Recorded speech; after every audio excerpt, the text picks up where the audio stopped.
always a really good time because, of course, you learn from the good case studies, but you also learn a lot from the bad ones too and what not to do. So that one should be fun, Halloween themed.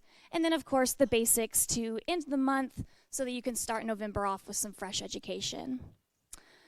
Okay, yeah, once a month we also do our $1 trillion investment mixer. So a little bit different from the classes where these are kind of more educational focused. We talk a lot about IRAs. The trillions are more network focused, and we bring in guest speakers as well. So we kind of try to switch up the education, provide a different perspective, and that one's more of like a party. So if you want to come out for some drinks and food, networking, that's a really good one to come to as well. We've got Brad Sumrock who will be teaching that one, so we expect a full house.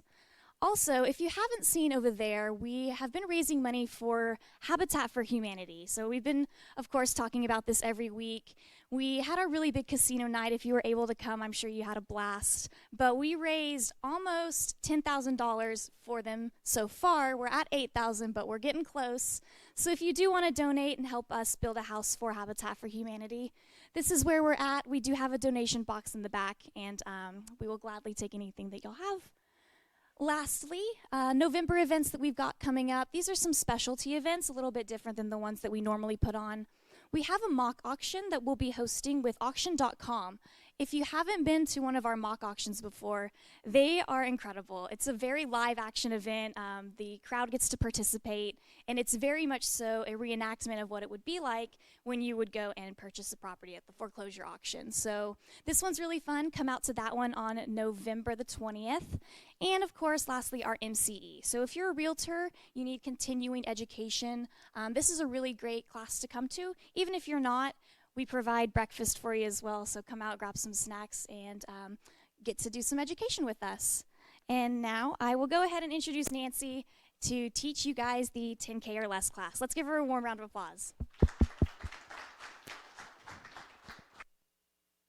Testing. All right. Well, thank you very much, Sarah, and for Quest Trust Company for having me come out. And I'm very passionate about real estate investing, but especially about small dollar IRAs. So a little bit about me. I've been investing in real estate for about the last 15 years. I've done property management, I've done flips, I've rentals, owner financing, and so I just love learning about new ways to make money in real estate. You know, our core value is like affordable housing. We really think that there's a need for affordable housing, and here in the DFW area, if you're investing, it's tough to find affordable housing. It's tough to find a deal or whatnot. So I'm part of the Forbes Real Estate Council, and in front of you there's an article that I wrote for Forbes, their online magazine, about kind of what we're going to talk about today. So that was published. That made me give me a little chills being Forbes. And I'm going to be giving away my book. So I'm the best-selling author of Winning Deals and Heels. So if you'd like a chance at winning the book today, and I will autograph it and take my picture with you, what I ask is just put your business card in here. If you don't have a business card, just tear off a piece of paper, write your name, email, and phone number, okay? So we'll start. I know that the Steins have already done that, so I'll give it to you. How's that? So how many of you have a small dollar IRA? And small dollar for this presentation is going to be $50,000 or less. Okay, is it making you a lot of money? Yeah, so I'm glad you came so I can share with you how I learned this. And I want to put in a plug for Quest because I learned how to do this by coming to a Lunch and Learn. So lots of great education classes and whatnot. So, okay, techno is not my thing. So we'll see. Oh, wait, go back.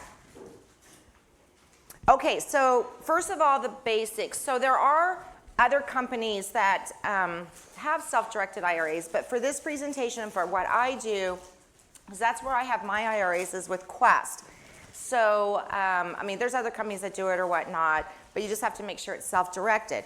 And knowing the basics as far as like these types of lending opportunities that I'm going to talk about shortly are relationship-based.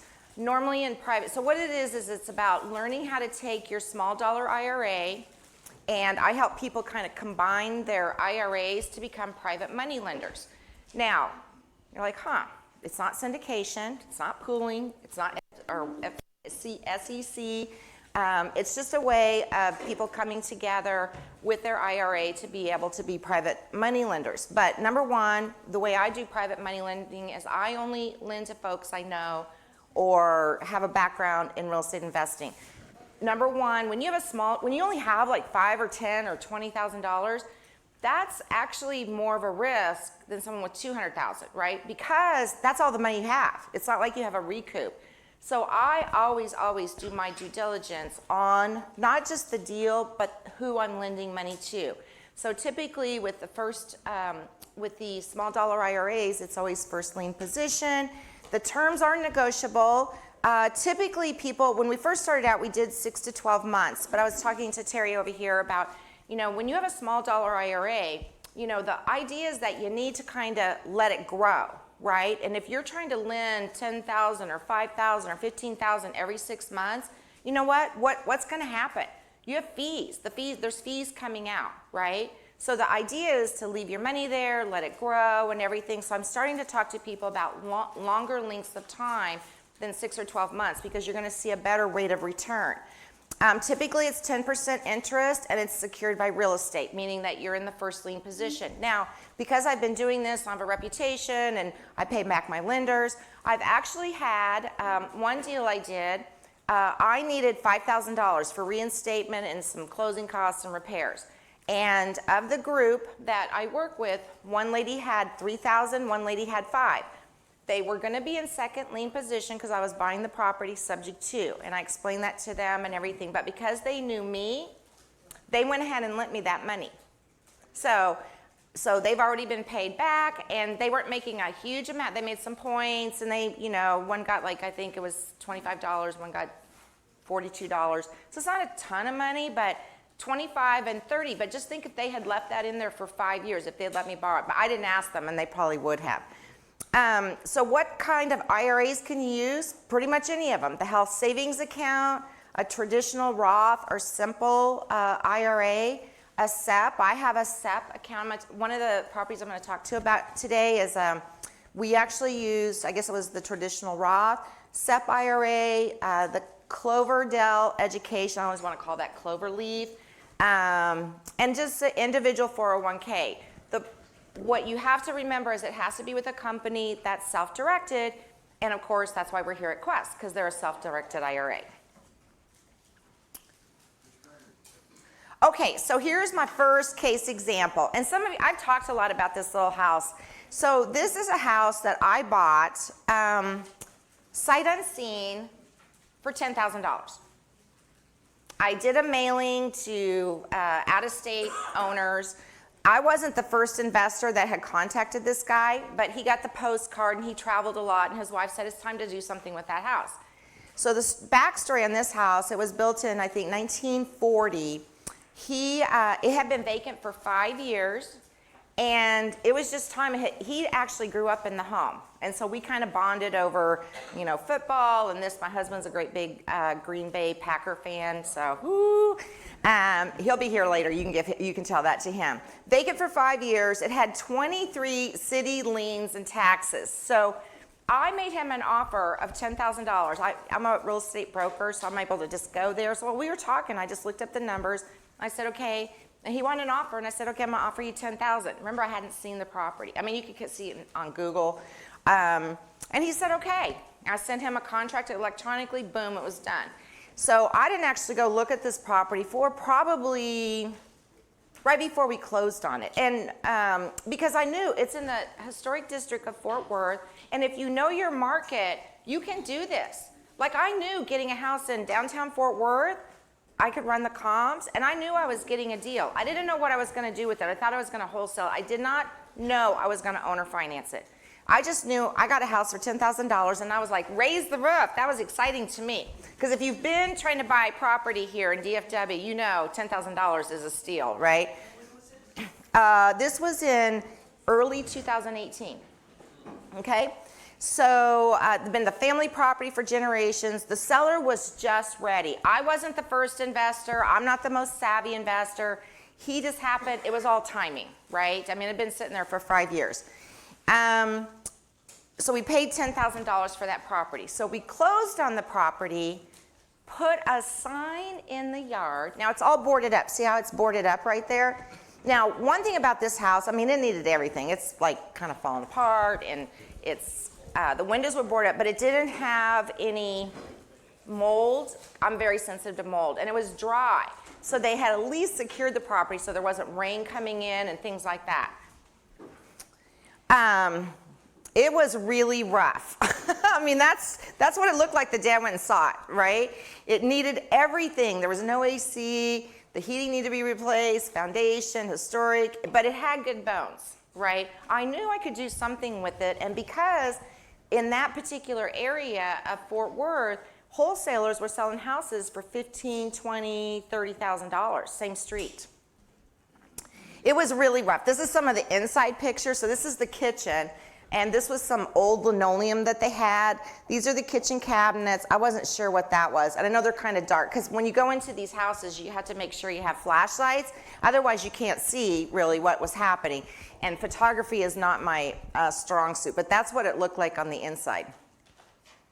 And so how we financed it. So I actually had, Glenn was my partner. He's not here today. So him and I partnered on this deal. So I was like, you know what? I have a small dollar IRA. I wonder if I can use my IRA to buy this property. What do you think?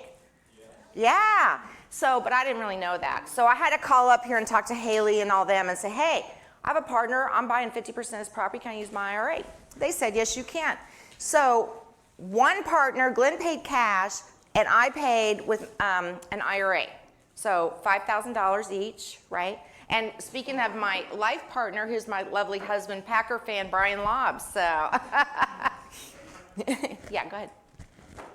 So that's us, like closing day, yay, we got it. And we had to use, see this, gals, if you don't have one of these, see this tool bag down here?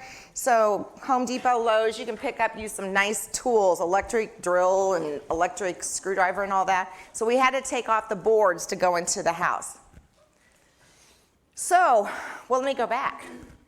So what we did is we paid $10,000 to close on the house. We put a sign in a homemade sign in the yard. Remember, did I say I was a realtor? I did not put a fancy, hi, I sell homes, call me here. We put a homemade sign from Home Depot, I think it was like cardboard on one side, and just said owner finance, and call this number, and we put it in English and Spanish. 3 days later, we sold that house for $50,000. Yep. And this was our terms. We had 20% down. So how much did I get for my down payment? Okay, so what am I out? Yeah. And we ended up financing $40,000 for 15 years at 10% interest. Yes. So we owner financed it. We did. Now, if you ever do owner financing, here's a little tip for you. I can do this because I'm a realtor, but put it on the MLS, because you know why? If you're trying to increase the comps in a neighborhood, it will help like appraisals and things like that. So even though you can only owner finance it or whatever, always throw up on the MLS. And if you don't have a realtor that can do that, you can do it through Listing Spark. There's all kinds of ways to get it on the MLS. So bandit signs, this is how we marketed, the Facebook, the Craigslist, but when we had a buyer's list, but literally the guy called us off the sign. That's how we sold it. So when we put it out there, this is what we did. And we didn't even, neither one of us had done an owner finance deal. We just wanted to see if we could do it, right? We didn't go, we should sell that for 50. We just put it out there and to see what would happen, right? Because we didn't owe anything on the property. So, and we knew we weren't gonna flip it because there wasn't enough margin. There was too much to be done. So it sold in 3 days for $50,000. We got our initial investment back, and we owner financed the $40,000. So I don't know if the next slide talks about it. Yeah. So the way we did that is with the IRA, and Quest is actually really good. Now, when you do owner finance and or you are using your small dollar IRA, it is imperative you work with a title company that knows how to do that, because not all title companies know how to do that. I'm going to give a plug for, well, I probably won't give it to plug, but I have a title company that they know what to do. And not all title companies, because there's a lot of paperwork that goes along. And when I say a lot of paperwork. I don't mean stacks like this, but because it's an IRA and it's real estate and there's, IRS regulations, there's a certain process that you have to follow if you're going to use your small dollar IRA. I will say the folks at the notes department at Quest walked me through everything. Now, and it doesn't take that long. From start to finish, they can have the funds, within a week, if you have everything done. So we made no repairs. We sold it as is. We got our initial investment back with the $10,000. And the combined profit on this investment is $87,000 or 114% for each of us on split. So what happens is when we use our MLO service, we use a loan servicing company. So when the buyer pays every month, he pays the loan servicing company. They send a check to Quest, and then my partner gets his check directly to him, right? Question. Yes. Is it all right to ask a question? Yeah, no, go ahead. Okay. Go back. 2 or 3 questions, really. First of all, I would argue with you that rate of return is far more than, I don't even know how you got a budget for it. Well, I kind of just looked at, math, not the infinity. You made, it's infinite. But it looks good if it's over 100%, right? Okay, I just want to say that's your math. Number 2, when you resold it to these people, did you use like a regular note, deed of trust, that kind of thing? So we used a regular check contract. I don't know if I'm going to answer all your questions. And then when we closed, yes, they have ownership. We used the deed of trust, so they have ownership of the property. So we're the lenders. If you've ever done a case where you got a lot down for that property, by the way, it was excellent. But say you were in the same deal, but you took less down, would you have done rather maybe an option, and use that as option money for them to, Like kind of a lease to option kind of thing? lease it with an option? So no, I wouldn't, because lease to option in Texas as a broker, I'm not allowed. And the thing, I'm pretty sure, don't quote me on this, I'm not an attorney. If you do a lease to option, everything has to be done like within this first 6 months. He's nodding his head, so he knows, right? So you can't really do that. There was, some laws that were changed in regards to lease option here in Texas. So no, and I guess I didn't, we just had an interested party. Would we have taken less? I don't know if we would have. We had, what we had? We had time on our side because we didn't have any carrying costs. We weren't, we had insurance and that was it. The property taxes were pretty low. The only thing we did is kind of sweep it out. There's a few articles in there, but yeah, you had a question? Yes, can you explain to me how the combined profit was $87,000? Can you tell me how you came? So I just did a very simple math. And so what I did is I took what our initial investment, $5,000 each, and multiplied it over 15 years at 10%. I probably didn't do it correctly, so. All I cared about, so I have to be super honest about this. We didn't really know what we were doing here, right? We were just like, oh my gosh, somebody's gonna give us $10,000 and now we can owner finance it because we have such low risk with this property. Even if they foreclosed, do you wanna try and figure it up what it would be? No, okay. Even if we have to spend the money to foreclose on them, they've been in the house for over a year and a half, and I drove by it about 3 months ago, and they're making improvements to it. So if I have to spend $2,500 to foreclose, what am I getting back? A better asset, right? And what can I do? I'm probably turning around and sell it for more. So this made me a big believer in not only owner financing, but using my IRA. So, yes. So does the money that you get paid monthly go back to your IRA? Yes. From a Yeah. tax perspective? Yes, and I'm going to talk briefly about that. So what happens is when, I think the payment's right around, don't quote me on this, but like $550 or something like that. So the buyer pays directly we use August REI, they get the check, and then once it's cleared, they basically send a check for my half to the IRA, and then they send another check to my partner. And a lot, Yeah, go ahead. I just went blank on what I was gonna ask you. Go ahead. That's okay. Oh, no. That's over 15 years. Remember? So, but we did get the initial 10,000. So when I withdrew, I withdrew $5,000 from the IRA to go to closing, right? And then he brought $5,000 cash when we bought the property, right? Then when the people that we sold the house to, they gave $10,000, which was held in escrow at the title company until we closed. Now, let's say that they had not gone ahead and foreclosed and just lost because our deposit was non-refundable. We were just like, okay, let's just do this. And yeah. I just thought of it. Uh-huh. So, do you keep up with whether or not they're paying taxes? Are they? It's escrowed. It's all escrowed. And so August REI sends me a monthly statement of the deposit. I actually get text messages. A deposit was made to your account, and then it'll be broken down and all of that. So we know, but yeah, we had it in the payment, including their insurance. Back to your question about, did I answer your question? Yeah. Yes. Okay. Yes. You finance 40,000, Yeah. 10%, Yes. 15 years. Yes. Monthly payments are $429.84. Your total that you had 87. You actually got 77,331 Plus the 10,000. plus the 10,000, which is 87. Yep. Not exactly. Okay, there you go. See, that's how I did it. Thank you. So there's a lot of things I'm good at, but doing math right in my head's not one of them. That's my husband. I'm like, okay, now let me see how that works. So that's what I said, Now, and so then half of that is building his IRA. So he has a 401k. We opened a retirement account here, the traditional. So he only had like $13,500 in that IRA.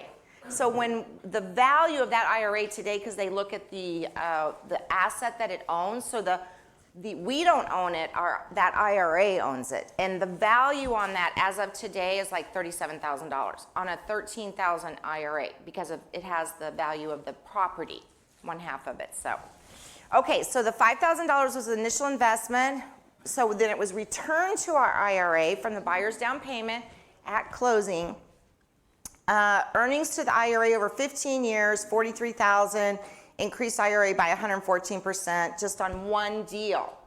Now, because we got the initial back, that IRA could own another property because we have the 13, I think it's up to it was at 13.5, and I think the actual cash balance is right around 19,000. So that's like $6,000 in the last year and a half, right? So now I can take that actual cash value of the IRA and I can go do something else with it, which before I get done today, I'm going to talk to you about a deal that I just came across yesterday that we're going to maybe have an opportunity for you guys to do this. So, okay, so cash versus IRA. So my partner, he receives a monthly check every month for the difference of the $429. He pays taxes on that amount each year. So let's just say it was $4,000. So whatever he's getting, he's paying taxes on it because it's income, passive. And he has to report that on his tax return. Now, per my CPA, I just had my taxes done yesterday. I received the direct deposit. I don't ever receive the money. It goes right to the IRA. I don't even have to report that on my tax return. According to because I was going back and forth with my CPA, he's like, no, you don't even put that on there. Your IRA owns it. So I'm not paying taxes on that money I'm earning. That makes me happy. Now, I will have to pay them, they'll be deferred when I pull them out or whatnot. But if I want to keep building that IRA, which I could because it's kind of an additional IRA. We opened up a separate IRA just to kind of try this out because we'd heard about doing it and whatnot. So no income taxes like for 2018 and 19 until I start taking the money out. And you're nodding your head, so are you a CPA? No, okay. But he's agreeing with me, so I like that, so. Giving me, what do you call it? Yeah, okay, yeah. Keeping me in line. Okay, so the second case study we're going to talk about is how and I want to be careful about this because when I've given this presentation before, people are like, oh, we're going to report you to the FCC or you're violating this. And so it's not any of that. And I'm gonna just say that I learned what I'm getting ready to tell you from Nate Hare. Everybody know who Nate Hare is? Executive, what is he? Executive VP of Quest Trust. He stood right up here. I went to one of his classes, so I learned it. So if I use kind of the wrong words, remember, I learned it from him. So we're not talking about syndication or anything like that. So, okay, so then I was like, dang, this is a great idea. Let's get these people together that have these small dollar IRAs, because it's hard to be a private money lender on a big deal. It's hard to go into multifamily if you only have $10,000. So let's see if we can get these people to work. So we had an investor. So I went to IRA and I stood up, and what I had done is said, hey, if anybody has a small dollar IRA of $50,000 or less, contact me. And so they did, and I told them what I was doing, and I sent everyone that wanted to participate.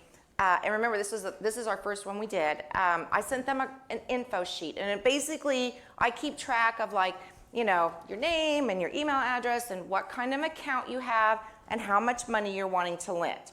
So then I went to IRA and I stood up and I said, I have money, if you know, to lend as a private money lender, call me. So a very good investor, like I knew he was right on. In fact, Tang, if you're listening, it's Tang Nguyen from the Odd Brothers. He was the investor. So I already knew I didn't need to vet that investor, right? So he came up to me after the meeting and said, hey, he had a flip and he was looking to borrow $136,000. Now that included the purchase and the rehab. It was a quickie. So I said, great. So he sent me the deal, and I did do my due diligence on the deal, knew it was a good deal. If you know the Odd Brothers, you know they get good deals. And I said, great. So then I reached out to the IRA holders, and we pooled the funds to lend the private money. So he paid 10% and 2 points. We had four IRA account holders in the first lien position. According to the percent, they were contributing to lending. So the total earnings for the account holders was $9,488. And he only did it for, like, I don't even think it was 3 months. It was very short turnaround. Now, so let me just go back here. When we did this, okay, number one, I knew Tang, right? Now, I did have other investors reach out to me and say, oh, Nancy, I have a deal. But number one, I didn't know them. I didn't know what kind of investing. And even though I ask everyone that's going to participate, do your own due diligence, you know how it goes. If something is going good, it's all good. But when something goes bad, who do you think they're going to complain to? Right? Whose fault is it going to be if they lose money? Right. So anyway, we want to make sure that you do your own due diligence. So I'm very transparent. Everybody, so once we agree to a deal, what happens is I email everyone. Everybody's on the email, including the investor, the title company, and we say, okay, Brian has $20,000, so he will be X percent. So what Quest will not do, all Quest will help me do or you do is fill out the paperwork. They're not going to tell you the percentages. They're not going to give you, that's not their job, right? They don't endorse, you know, they're just saying, hey, this is how you can do it, but you have to stay within the guidelines. So what I did is I just did my math carefully, and then I said, okay, if you're going to put in X dollars, you own this percent. If you put in X dollars, you own this percent, because everybody had a different amount. And then all of that goes back out, and I get consensus from the people that are going to participate in this deal. So sound good so far? Everybody with me? Okay. So it's kind of a step-by-step. So doing the due diligence, number one, did we know the borrower? Yes, we did. Do you know their real estate business model? So I have had people that then said, okay, well, they've been in a couple deals with me, and they're like, well, I have friends over here, blah, blah, blah, and they're trying to put their thing together. So if you're thinking, oh, I have family members, and together we have $100,000, we could do this. So this is for you if you're going to put your own deal together. Do you know the real estate business model? What's going to happen if you have to foreclose? So number one, I said we were in first lien position.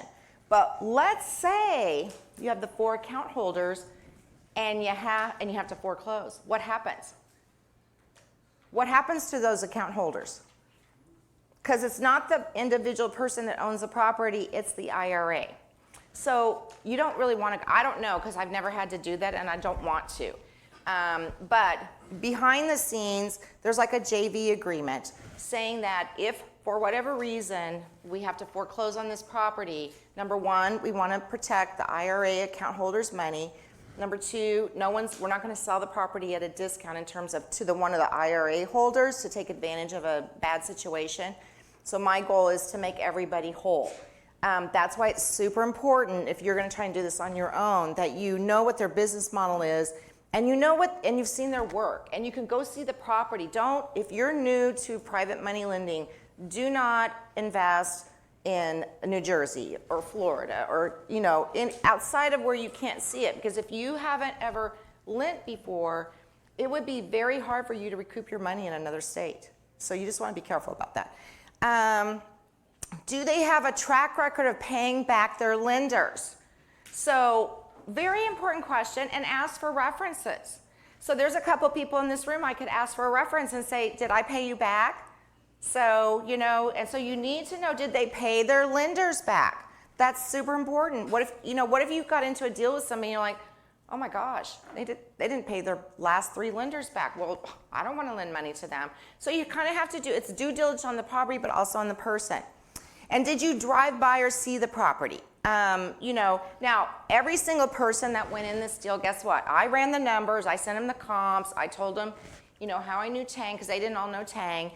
And I said, but do your own due diligence. How many people in that group do you think did their own due diligence?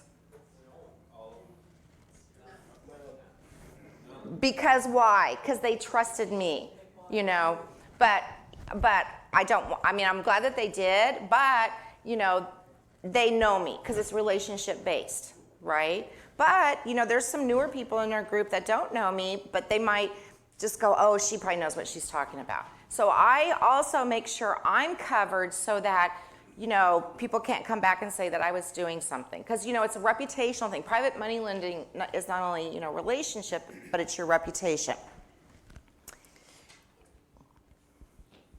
Oh, questions. All right. I guess I went a little faster. So, all right. Questions. Do you guys have questions about how? Yes?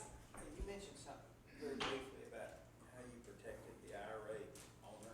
Yes. Money when you have to do foreclosure or whatever. Can you review that a little bit again? I will. So what we decided to do is we have a JV agreement between the JV. What's the joint venture agreement?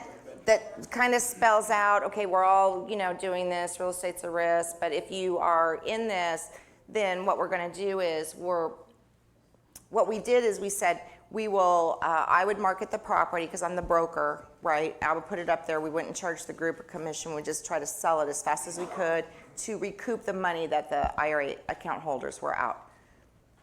So we never really got that far. We've never had to do it. Like, what if he had just abandoned the project, took the money, and never did it?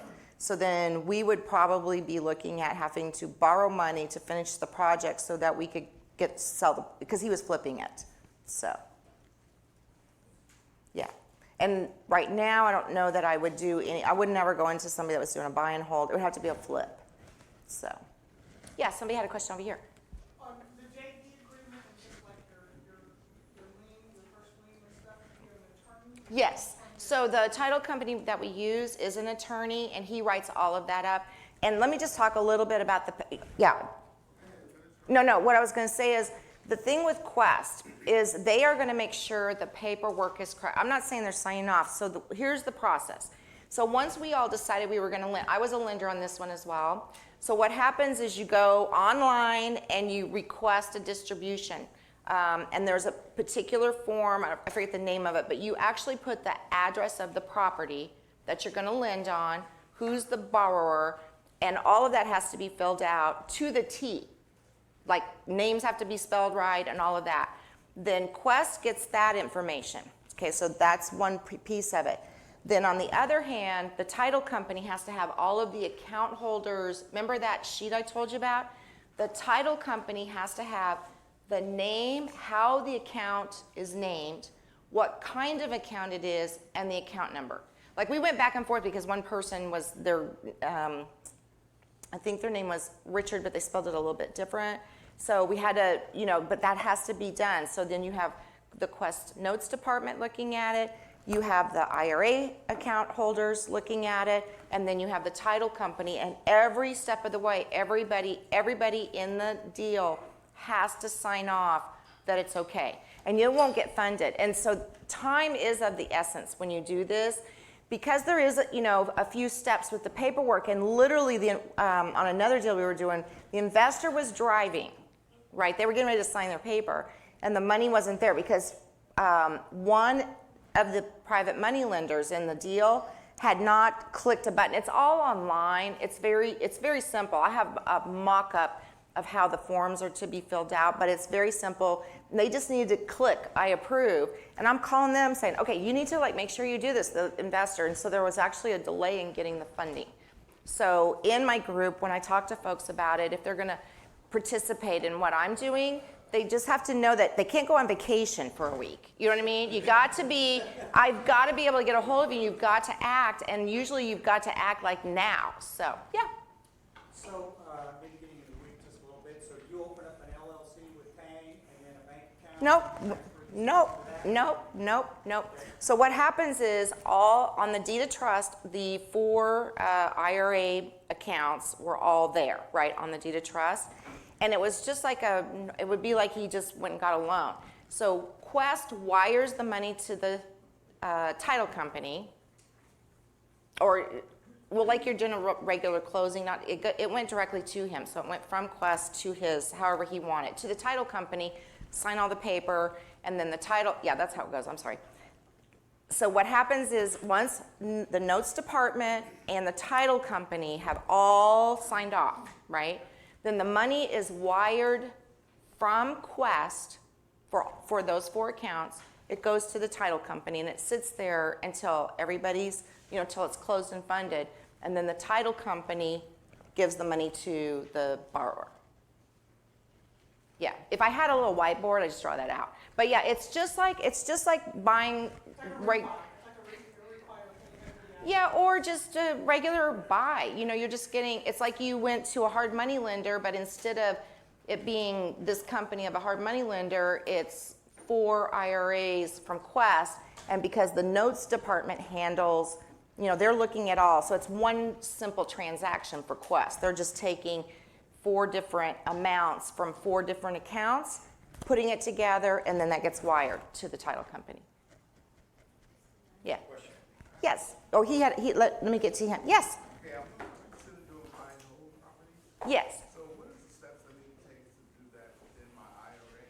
And if I'm looking for a partner or a private lender to do it with me or something? So you need a network in a simple, but here's, so with a buy and hold, the way, now again, I haven't done this with an IRA. So my understanding is if you're going to buy rental property with an IRA, I don't think it can partially, and maybe one of the gals from Quest can answer this, but I think you would, so let's say the house costs $100,000, the IRA owns it completely because as a disqualified transaction, you can't lend to yourself to buy your own property, if that makes sense. So let's say you wanted to, use $50,000 you can't do that. So, and then as far as a partner, so I'm just going to tell you about my deal that I have coming up that, if anybody's interested, let me know. So I have the opportunity of buying 6 rental properties in a secondary market. The highest price rental is $80,000. And I need financial partners, so. And what I'm looking for is I'm actually going to owner finance every single one of these homes. So I've already negotiated what I'm going to buy them for. I've already negotiated what I'm going to sell them for, and I already have people in place that are going to pay that. So one house we're going to buy in our own IRA. It's $20,000, and I already sold it for $40,000. So I already have the buyers lined up. The one for $80,000, I've already sold it for $100,000. So I'm buying it I'm buying their rental properties right now, and I didn't want rental properties. So I asked the seller, are these people interested in buying them? And they said yes. So the 6 rentals, I'm going to turn into owner finance properties. And I'm selling them, thank you. I'm selling them back to the tenant. Yeah, so in that instance, we'll own one free and clear with our IRA because one of them was like $20,000. They're all small dollar. So whoever is lending, and we're putting 20% down on every single property. So we're looking for lenders that want to either buy one or two. So if you have like 15 or 20, and when you talk about partners, so let's say that there's two people sitting in this room. One has 20, one has 30. And I only need 30,000 because I'm going to put some money down on a property. So one person, so then what you do is, so let's say they're the lender for 30,000. Okay, I'm not going to be able to do this math, but then they would get paid monthly interest on their 20,000, 10,000 from me because I'm the one that's borrowing the money for my rental. How do I make money off it? You're making money in your IRA. Your IRA is made because I'm paying you interest to let me borrow your money. That means that I'm a private investor? You're a private money lender. You won't own the property. You'll be first lien position in it. So they used to have a whiteboard here. So, all right, does that make sense though? So let's say I have a property I'm buying it for $20,000. That's my buy price. I've already sold it, so my price is 20. I already sold it to 40.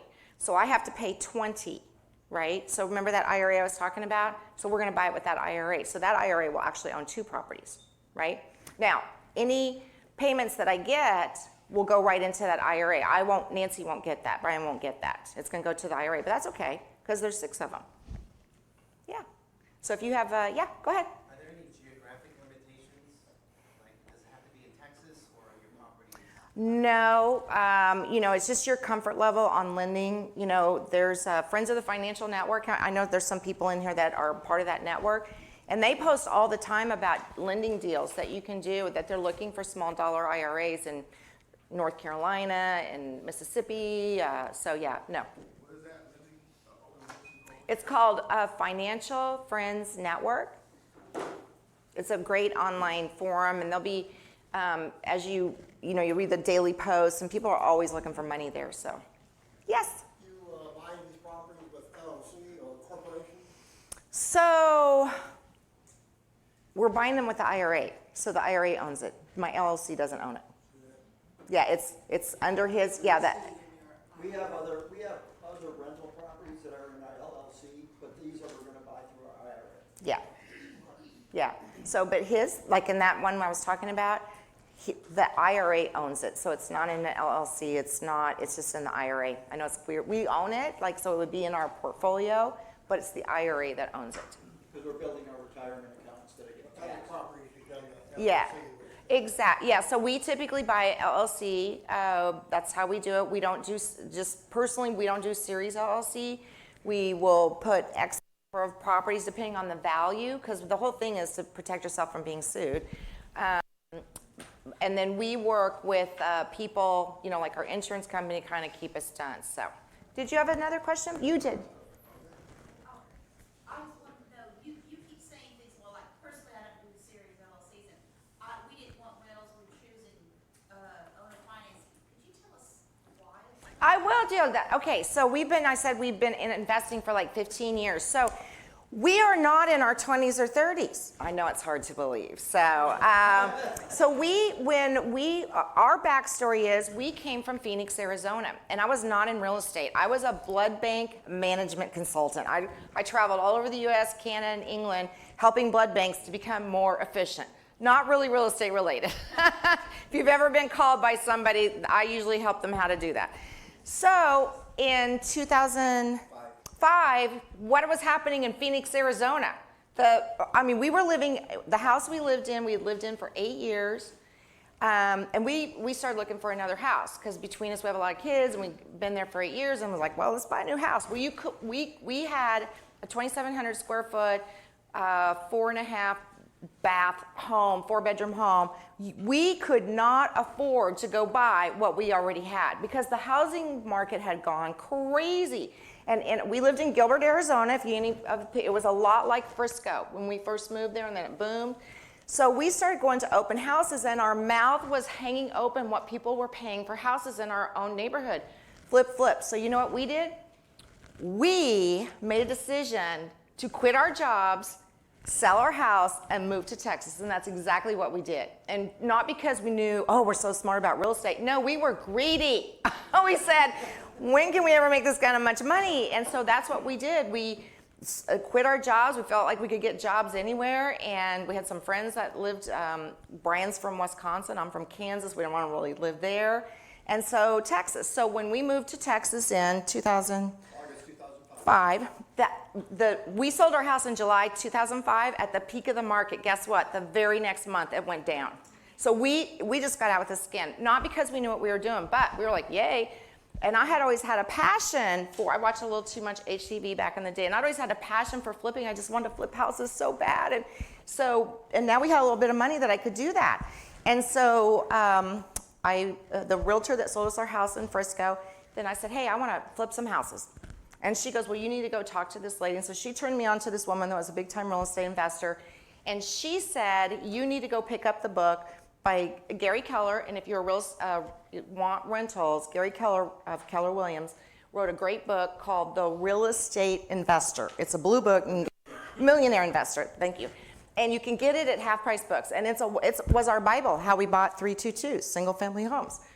Well, so we started buying houses back when they were still relative. We bought them in Collin County, and we bought them in, I don't know where all we bought them, but wherever there was a deal. And there were a lot of deals back in the day. I mean, we're talking like 12, 13, 14 years ago.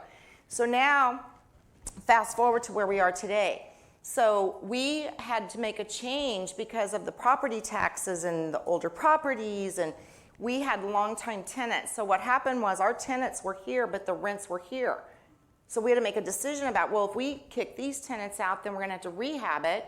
Okay, we're at an age where we don't want to spend that kind of money doing it. So we kind of we started selling off to free up, because I know the market, I don't think it's ever going to go back like that, but it's going to change a little bit. So we, bought low, and now we're selling high, and we're taking that money and then reinvesting it in other markets that you can still get affordable housing. I mean, Fort Worth is still a good area. You can still find good, good rentals over there. But when I started doing owner finance, I'm tired, guys. I was a property manager for 15 years. I don't want to deal with toilets anymore. I don't want to take that call at, 10 o'clock. I'm finding out my AC's out. And owner financing for us, so we shifted from having rentals because that would help us in our retirement. Because when the property taxes went up in Collin County, it's tough, to find a deal. I protest my taxes and all of that. And so we kind of said, you know what, this isn't working for us anymore. So that's why we got into owner finance. So we shifted because the market shifted. So basically, I do things that I learn my steps. So my first step would be network, find some investors. Is that correct? For money? For money. Yes. And I use my own personal IRA.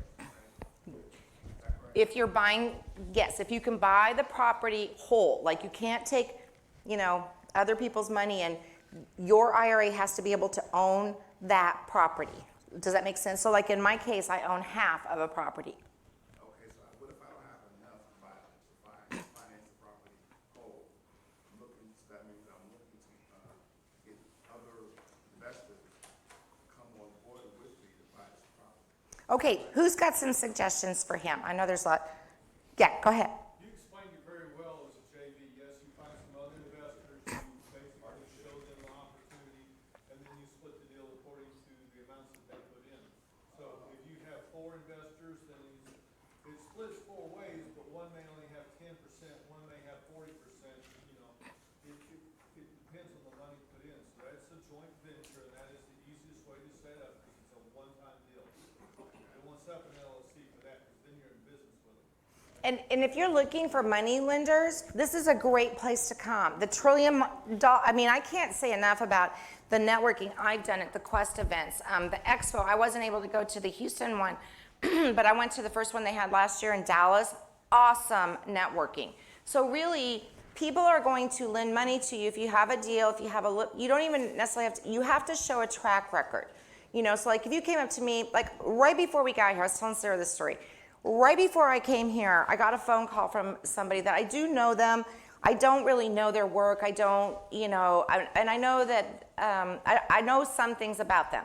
And so they're like, can we have some money? Can we do this? Can you look at a deal or whatever? Well, I need to like analyze that before I go to the group and say, hey, do you want to lend? Do you know what I mean? Very relationship based. So you just have to make sure that you're building your network. When we started, so we had done rentals. I was a property manager, and then through some series of events, I stopped being a property manager. And I was like, you know what, I'm just gonna do this real estate investing full-time, flip houses. And I didn't really know, because I think a lot of new investors, there's so many strategies that you can apply, right? Oh, I'm gonna do this. And like, I wasn't even looking at owner financing. We just stuck a sign in the yard, and we wanted to see what would happen, right? It wasn't like I was like, oh, hey, let's make 114%. It wasn't anything like that. And so sometimes things happen in real estate investing, you're like, oh, it's like a light bulb. And so when that light bulb went off for me, I'm totally sold on owner financing. And so back to your question, that when I had a mentor, they always just talked about buy and holds. We didn't even know there were other options. So when you start networking more and you start, I was with a group of real estate investors. They only did buy and hold. I mean, to talk about this was crazy. So, well, we're about to wrap up. So any other questions from the group? Yes? So in your prior example where you had the 4 entities buy the real estate directly, could you comment on why you use that technique as far as them all 4 being on the no deed of trust as opposed to them forming an LLC for that purpose? Because it was short term, remember, 6 months, and so then we would have had the expense of an LLC. We would have had to do a franchise tax, we had a tax return, and really for that short of amount of time. Now, if it was maybe longer, but do you really need to do that as long as they're in first lien? The deed of trust should take care of that. So, yeah. JV, for everyone listening, JV is for a one-time deal. The LLC puts you in business with them, and that's a long-term deal. Be aware of where you are. Don't get in trouble by making a simple mistake. Yes, and I do other stuff on about partnering and JV agreements, and I'm going to throw this out. I do a meetup every Monday right here, the first Monday of every month. It's called the Invest Her Community. We are woman-focused. Men are welcome. We just have a focus on women real estate investors. And we just did a thing on JV agreements, because it's not about just, partnering. There's so much more that goes into it. And yes, I totally agree. Do not enter into LLCs. Just do a JV agreement per property. Don't do this blanket one, right? So, all right, I want to draw for where's the bowl? Did everybody have a chance to put their card in for the, yes? Put your card in, get a book. Of course, you can also pick it up on Amazon.com if you like it. And the proceeds, part of the proceeds go to Hope Store in Plano, Texas. That is a nonprofit organization that helps family heal from domestic violence. So if you're still on Facebook, Hope Store, if you like the book, leave me a good review. So here we go. Here we go. Okay, got everybody? Oh, here she comes. And this is stories. Kristen Gersten here. There's like 10, myself and 9 other gals about our journey of becoming real estate investors. And it's just about persistence and accountability. So it's called Winning Deals and Heels. It's on Amazon. You can just go Google Winning Deals and Heels. He's laughing. It makes a great Christmas present, guys for your girls, pick them up a copy, put it in their stocking this Christmas. So, all right, Sarah, you draw. Okay, all right, here we go. I'm too short for that. Can you? Oh, I'm sorry. Eric Flowers. All right, Eric, yay. Here, you want to take a picture of Eric and I getting I'll autograph for you, but we'll take a picture here too, so.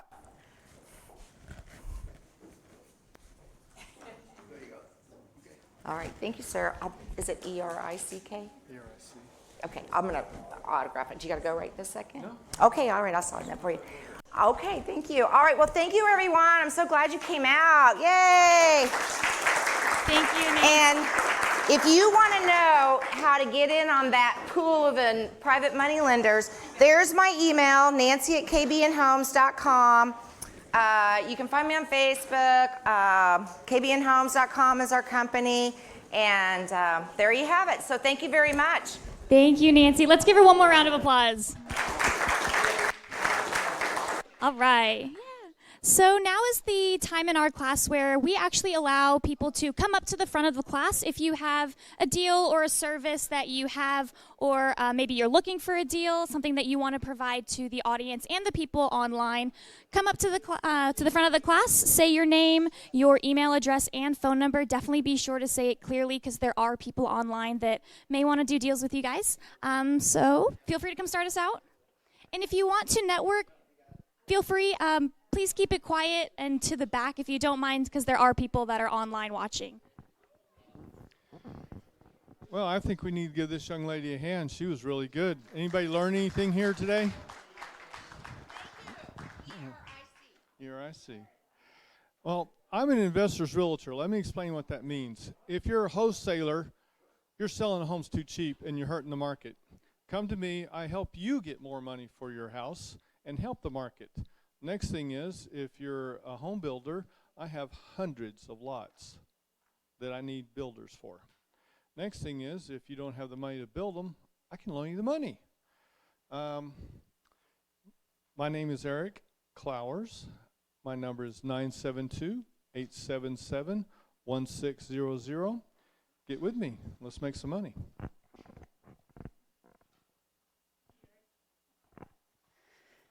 Hello, my name's Catherine. Did you catch what city Miss Nancy mentioned first? I'm testing them. Fort Worth, that's where we're at. We have quite a few deals that if you're looking for someone to partner with on, and if you have a small amount, our minimum investment, $5,000, but we have a couple that we're still looking for joint venture partners. But we also have some properties that will make great rentals or owner carry. So if you're wanting to add rentals or owner carry to your real estate portfolio or your retirement portfolio, come see us. Let's talk and get you some details. My number is 214-454-9696. Again, 214-454-9696. All local properties.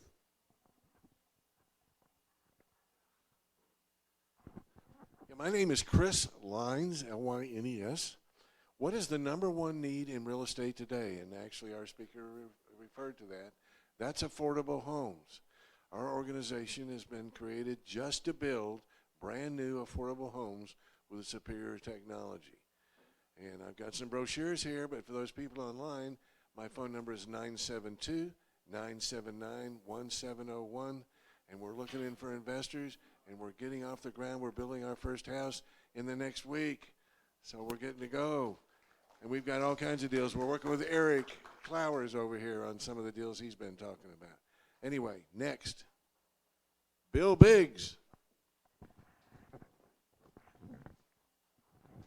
I just want to tell you, Chris's houses are really cool. They're foam houses.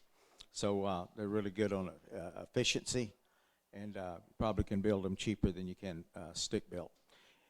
Anyway, our company is what we do is a little bit different. We have a mortgage company, so we do lending. We also lend to people buying rental investment property for to hold.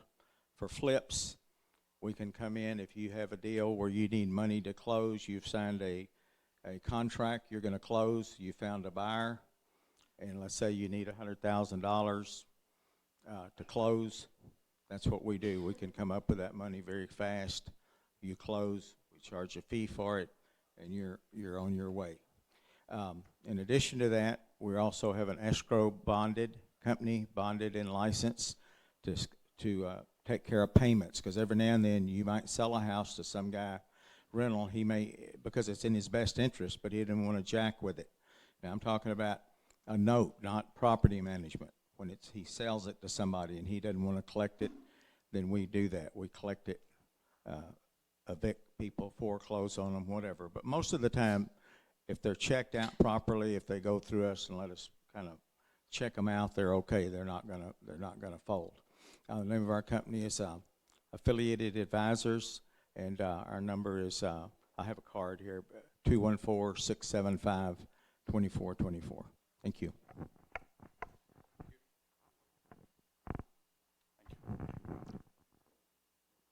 My name is Joseph James. I'm the founder for a company called ROI Muse. ROI Muse, what it does is it gives you tools to analyze the properties. So when you find a property, whether it's rental, flips, you can do quick calculators, and we also have commercial tools. We also have distressed data. I'm also a business developer for Real Estate IQ that a lot of you have heard of. So we are coming up with our commercial data as well. So if you're looking for any kind of distressed data, distressed sellers, from probate to divorces, from pre-foreclosures or tax sales, tax delinquencies, we have all the data. So you can get it all. You can get the data and the tools from us. Again, Joseph James. My number is 214-208-6112. Or you can email me at joe@roimuse.com. That's ROI for return on investment, MUSC.com. Thank you. How's it going, everyone? Niles Carlton and Juan Malave here on behalf of Envision Home Partners. And what we do is we provide solutions for owner financing for investors. We have a lot of retail buyers that are coming to closing with 10, 15, sometimes 20% down on a property, but for whatever reason they can't get qualified for traditional financing. So, okay, it's a little bit better. But yeah, so we are here on behalf of Envision Home Partners. What we do is we provide owner financing solutions for investors.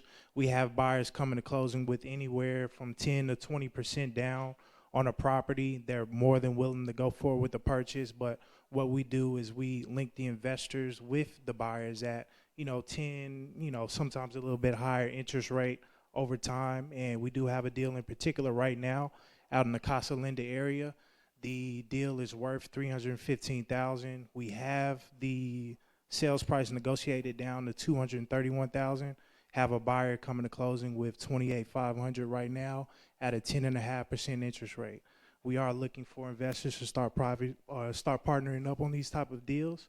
So, we'll be in the back here. My phone number is 214-476-4638. Again, that's 214-476-4638.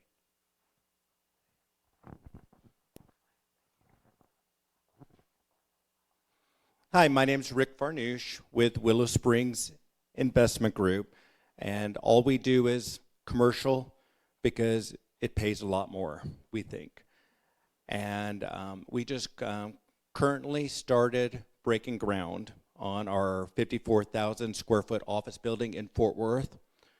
And we currently are in the process. We have 80 acres of commercial that we have under option. It's an executed contract for $2.5 million.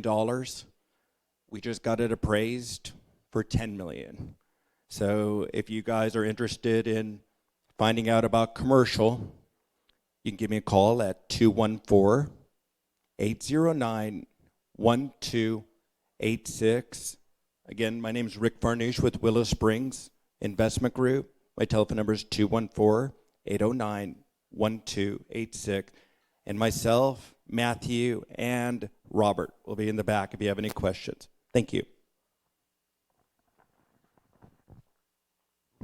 Thank you.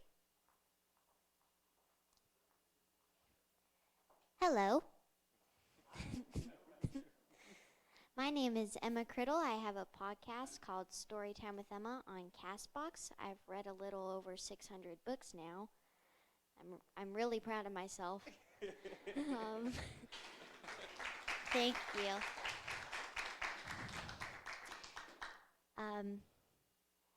My first publishing, my first company, the kids' publishing company is out. So if you have a kid writing a book, then send them over to the kids' publishing company. You want me to help? Yeah. All right. Yeah, so she's published her first book, and she's publishing a couple more. My buddy Kenneth back there, his kids are working on a book. So we're putting together a nonprofit called thekidspublishingcompany.com. So if you guys have any kids that are wanting to write or illustrate a book, you can send them to thekidspublishingcompany.com. We will publish their book for them for free. We have like professional illustrators. We have people that can format the books, do all this stuff and everything for them. And then we have like partners and donors and everything that take care of all the costs. So check out thekidspublishingcompany.com. We also have an app launching this week. I normally talk about smarter whenever I come in here. I just want to let you guys know that we have partnered with Exodus Advisors right downstairs in Suite 145.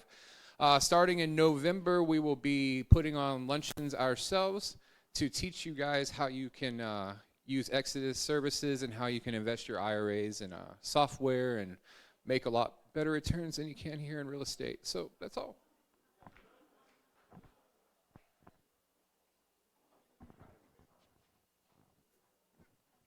Hello, my name is Glenna Cummings. I'm a realtor with EXP. I have some lots for sale. I have one in Fort Worth, which I think is gone now. And I have about 25 acres in the Farmersville Blue Ridge area over at FM 961 and Country Road 669, close to where the outer loop is going to be coming. So if anybody is interested, my number is 214-277-1379.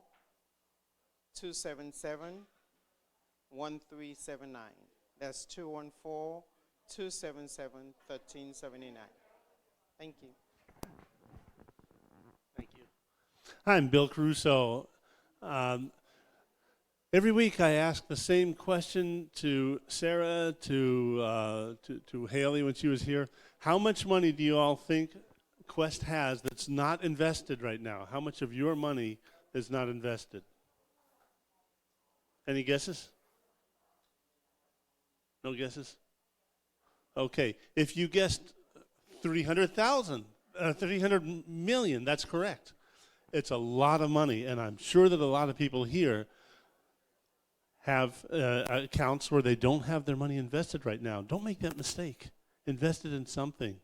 I put $100,000 in my account for an entire year, and I could have made about $15,000, but I didn't. So I don't want you all to make that mistake also. Along those lines, I have 3 properties that I'm looking for a small loan on, about $50,000, and we can return double-digit return on investment. And if you're interested, please give me a holler. My name is Bill Caruso. Number is 972-523-0065. If you don't have 50,000, a lot of you have 20,000 or less. No problem. We can put people together. We can fractionalize our loans. We've done that before. No problem. But definitely put your money into something. Our double-digit investment backed by real estate is a good place to park your money for a few months. Looking for about 6 months of a loan. So I'll turn it over to you if you come up here and get me out of here.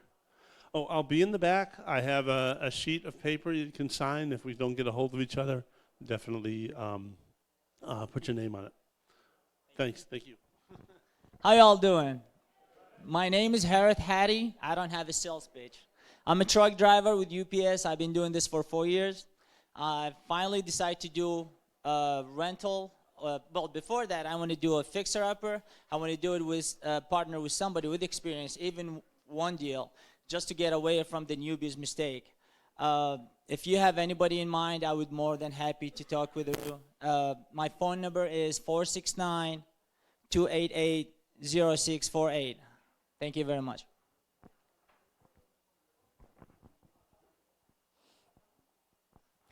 My name is John Akocha. I'm with Elevate Commercial Investment Group.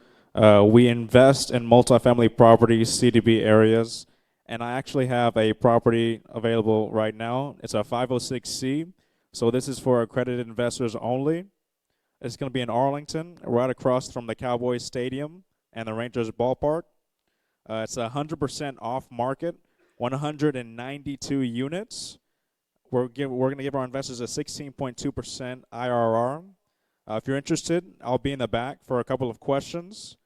Also, you can call me at 817-690-7662. Again, that number is 817-690-7662. My email is John, that's JOHN, at Elevate, that's ELEVATECIG.com. And remember, don't wait, elevate. Thank you. My name is Chirag Patel. I guess I've been labeled as the hotel guy here, so I guess I'll run with that. Yes, I've been doing hotels for about 20 years, done about 15 projects, half for development, half for acquisitions. But point is, yes, I've invested in deals here in multifamily and been investing in mine. We've got a couple of projects. Love to talk to you about it. Commercial projects, both the development and the other one's acquisition. But again, my name is Chirag Patel. I do franchise hotels, hospitality. My phone number is 817-797-7102. Love to talk to you about it. And then last note, only thing I said that I mentioned earlier, $300 million sitting in Quest IRA accounts. Make your money work for you. So thank you.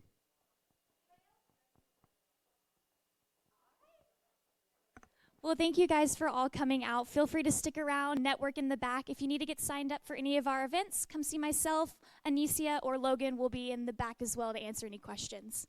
Thank you.